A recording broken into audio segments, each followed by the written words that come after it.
નમસ્કાર મિત્રો. તો એનએસપી સ્કોલરશિપ 2026-27ના ઓનલાઈન ફોર્મ ભરવાના શરૂ થઈ ગયા છે, જેમાં ધોરણ 1થી 12 અને કોલેજ સુધીના તમામ કેટેગરીના વિદ્યાર્થીઓ માટે જે છે તે અલગ અલગ રીતની સ્કોલરશિપ સહાય છે તે આમાં બહાર પાડવામાં આવતી હોય છે. તો તમે કઈ કઈ સ્કોલરશિપ માટે આમાં ફોર્મ ભરી શકો છો, તેમાં કયા કયા ડોક્યુમેન્ટની જરૂર પડશે, તેમજ તેમાં ફોર્મ કેવી રીતે અને ક્યાંથી ભરવાનું રહેશે અને અલગ અલગ રીતની કેટલી સહાય મળે છે તેના વિશેની સંપૂર્ણ માહિતી છે તે આ વિડીયોમાં જોઈશું. તો સૌપ્રથમ આ માહિતી માટે તમારે જે છે તે ફોર્મ ભરવા અને અન્ય તમામ માહિતી છે તે તમને એનએસપી પોર્ટલ ઉપરથી જે છે તે ઓનલાઈન વેબસાઇટના માધ્યમથી મળી જશે અને લિંક આ વિડીયોના ડિસ્ક્રિપ્શનમાં તમને મળી જશે. ત્યારબાદ તમે જેવા આ પોર્ટલ પર આવશો એટલે તમે જે અહીં જોઈ શકો છો કે આ લાઇન છે તેના પર ક્લિક કરી અને સૌપ્રથમ જોઈએ કે તમને આમાં કઈ કઈ યોજનાઓ માટે જે છે તે લાભ મળવાપાત્ર રહેશે. તો તમારે સૌપ્રથમ સ્કીમ ઓન એનએસપી પર ક્લિક કરવાનું રહેશે. ત્યારબાદ તમે જોઈ શકો છો સ્કીમ ઓન એનએસપી પર જેવા ક્લિક કરશો એટલે તમને અલગ અલગ ડિપાર્ટમેન્ટ વાઇઝ અલગ અલગ રીતની સ્કોલરશિપ છે તે કેટેગરી પ્રમાણે જે છે તે વિતરણ કરવામાં આવતું હોય છે. તો અહીંથી જોઈ શકો છો કે ડિપાર્ટમેન્ટ પ્રમાણે અલગ અલગ રીતની સ્કોલરશિપ છે તે અહીંથી તમે તમામ સ્કોલરશિપ છે તે જોઈ શકો છો. જેમાં તમે જોઈ શકો છો કે પીએમ યશસ્વી સ્કોલરશિપ યોજનાઓ પણ છે તે ટેમ્પરરી બંધ કરવામાં આવી છે. ટૂંક સમયમાં તેના ફોર્મ છે તે ફરીથી શરૂ થશે. ત્યારબાદ વાત કરું તો કે અલગ અલગ રીતની જોઈ શકો છો કે તેમાં નેશનલ ટેલેન્ટ જે છે તે સ્કોલરશિપ છે. ત્યારબાદ તો કે તમારે એસટી સ્ટુડન્ટ માટે પણ છે. અલગ અલગ રીતની તમામ સ્ટુડન્ટ માટે છે તે જોઈ શકો છો કે pre matric scholarship, pre matric અને પોસ્ટ મેટ્રિક બંને સ્કોલરશિપ મળે છે. પ્રી મેટ્રિક સ્કોલરશિપ એટલે કે ધોરણ 1થી 10ના વિદ્યાર્થીઓ માટે અને પોસ્ટ મેટ્રિક સ્કોલરશિપ છે તે ધોરણ 11-12 અને ત્યારબાદ કોલેજના વિદ્યાર્થીઓને પોસ્ટ મેટ્રિક સ્કોલરશિપ અંતર્ગત લાભ મળતો હોય છે. તો ડિપાર્ટમેન્ટ પ્રમાણે અલગ અલગ રીતની સ્કોલરશિપ છે તે તમે અહીં જોઈ શકો છો કે નેશનલ કમ મેરિટ સ્કોલરશિપ એટલે કે એનએમએમએસ સ્કોલરશિપ પણ અહીંથી જ ફોર્મ ભરવાના હોતા હોય છે એટલે કે રહેતા હોય છે. ત્યારબાદ અલગ અલગ રીતના ડિપાર્ટમેન્ટ પ્રમાણે અલગ અલગ સ્કોલરશિપ સ્કીમ છે તે અહીંથી તમે જોઈ શકો છો. અને તમને અન્ય કોઈ પણ પ્રકારની આ સ્કોલરશિપ ગોતવામાં અથવા અન્ય કોઈ પ્રોબ્લેમ આવે તો તમે અહીં જોઈ શકો છો કે અહીં એક રોબો આપેલો છે, વાણી નામનું ચેટબોટ આપેલું છે. તેના પર તમે જેવા ક્લિક કરશો એટલે તમે જે છે તે એઆઈ ચેટબોટના માધ્યમથી સૌપ્રથમ તમારે જે છે તે તમારી ભાષા સિલેક્ટ કરવાની રહેશે અને ત્યારબાદ તમે જે છે તે કોઈ પણ આમાં પ્રશ્ન પૂછશો તેનો જવાબ છે તે આ ચેટબોટના માધ્યમથી તમને જે છે તે મળી જશે. અહીંથી જોઈ શકો છો કે કોઈ પણ પ્રકારનું અન્ય તમને ડાઉટ હોય અથવા કોઈ પણ અન્ય પ્રોબ્લેમ હોય તો તમે જોઈ શકો છો કે અહીંથી તમને તમામ માહિતી મળી જશે. હવે તો કે આ ફોર્મ છે તેના માટે તમારે કયા કયા ડોક્યુમેન્ટની જરૂર પડશે, એટલે સ્કોલરશિપ માટે તમે એપ્લાય કરો તો તેમાં કયા કયા ડોક્યુમેન્ટની જરૂર પડશે તો તેનું લિસ્ટ પણ હું તમને આપી દઉં. તો તમે જોઈ શકો છો કે અહીંથી તમને જે છે તે સૌપ્રથમ તમારા આધાર કાર્ડની જરૂર પડશે. ત્યારબાદ તમારે એક ઓટીઆર નંબરની જરૂર પડશે. આ ઓટીઆર નંબર ક્યાંથી મેળવવા તેની આગળ હું તમને માહિતી જણાવી દઈશ કે કેવી રીતે મેળવવા. પછી તો કે તમારો પાસપોર્ટ સાઇઝનો ફોટો, અગાઉના વર્ષનું માર્કશીટ, ચાલુ વર્ષનો જે છે તે પ્રવેશ પુરાવો જેમાં તમારું સ્કૂલ સર્ટિફિકેટ અથવા બોનોફાઇડ સર્ટિફિકેટ, પછી તમારે ફીની રસીદની જરૂર પડશે જો લાગુ પડતી હોય તો.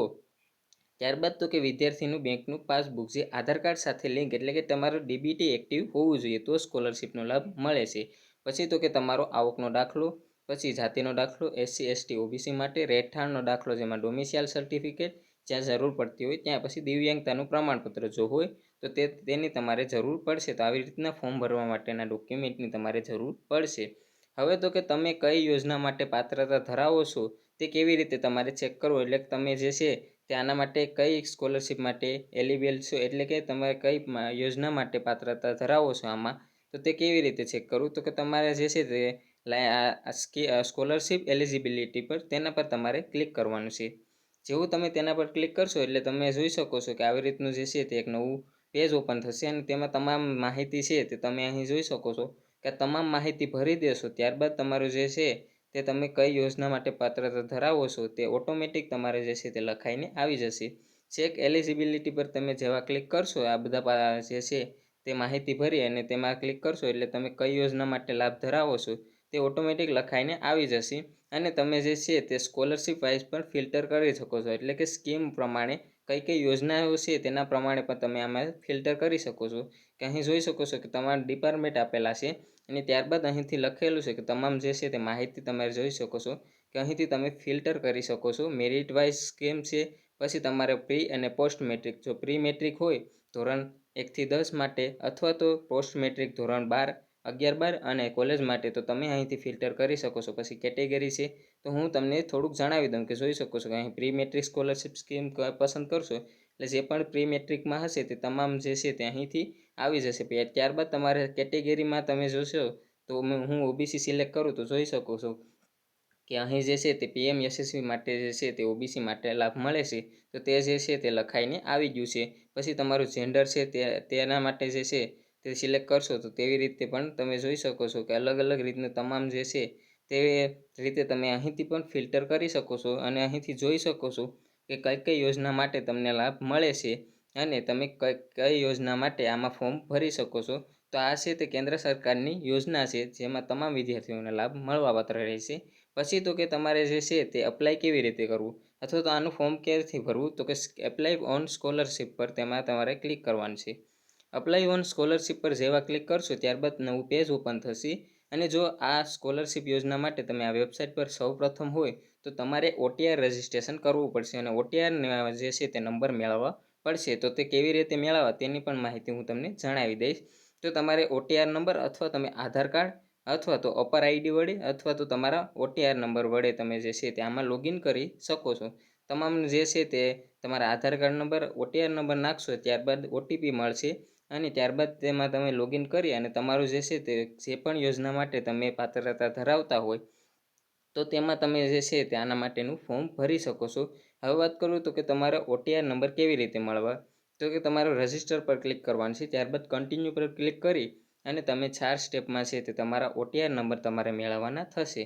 તો તમે જોઈ શકો છો કે અહીં ગાઈડલાઇન્સ આપેલી હશે પહેલાં તેમાં તમારે ક્લિક કરી ત્યારબાદ રજિસ્ટર મોબાઈલ નંબર પરથી તમારે જે છે તે આમાં રજિસ્ટર કરવાનું રહેશે. જે પણ મોબાઈલ નંબર આધાર કાર્ડ સાથે લિંક હોય તેના માધ્યમથી તમારે લોગિન કરી અને તેમાં ઓટીપી મેળવવાનું રહેશે. ત્યારબાદ તમારે કેવાયસી કરવાનું રહેશે.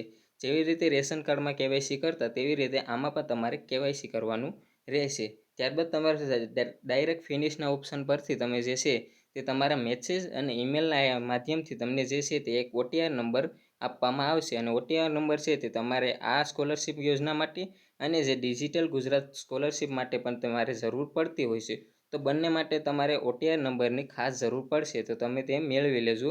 અને આ યોજના માટેનું ફોર્મ છે તે તમે કોઈ પણ સાયબર કેફેના જે છે તે સેન્ટરમાં જઈ અથવા કોઈ જ્યાં પણ ઓનલાઈન ફોર્મ ભરાતા હોય ત્યાંથી તમે ઓનલાઈન જે છે તે આના માટેનું એપ્લાય કરી શકો છો.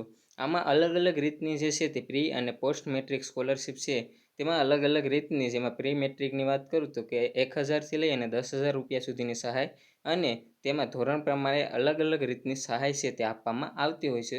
તો તે બાબતનું પણ તમે જે ધોરણમાં હોય તેમાં અલગ અલગ રીતની તેમાં સહાય મળે છે. ત્યારબાદ તમે જે છે તે એપ્લાય કરશો એટલે તેનું એપ્લિકેશન સ્ટેટસ પર તમે અહીંથી જોઈ શકો છો. પછી તમારું પેમેન્ટનું છે તે પણ અહીંથી જ તમારે ચેક કરવામાં આવશે. તો જોઈ શકો છો કે અહીંથી તમામ જે છે તે સ્કોલરશિપનું તમામ જે છે તે તમને માહિતી પણ અહીંથી જ મળી શકે છે.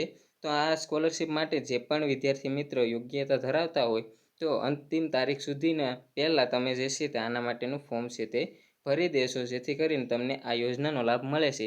આ એક ગવર્મેન્ટ સ્કોલરશિપ છે તે કેન્દ્ર સરકાર દ્વારા દર વર્ષે છે તે બહાર પાડવામાં આવતી હોય છે. તો તે બાબતનું પણ ધ્યાન રાખજો અને અહીંથી તમામ માહિતી પર તમને મળવાપાત્ર રહેશે.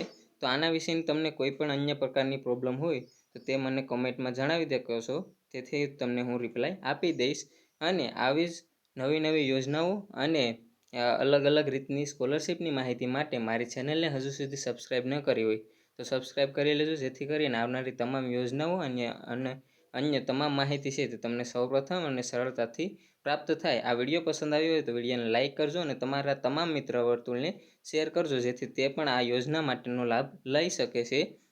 તો આશા રાખું છું કે આ વિડીયો તમને ઉપયોગી થશે. ત્યાં સુધી મળીએ નવા વિડીયો સાથે. જય હિન્દ, જય ભારત.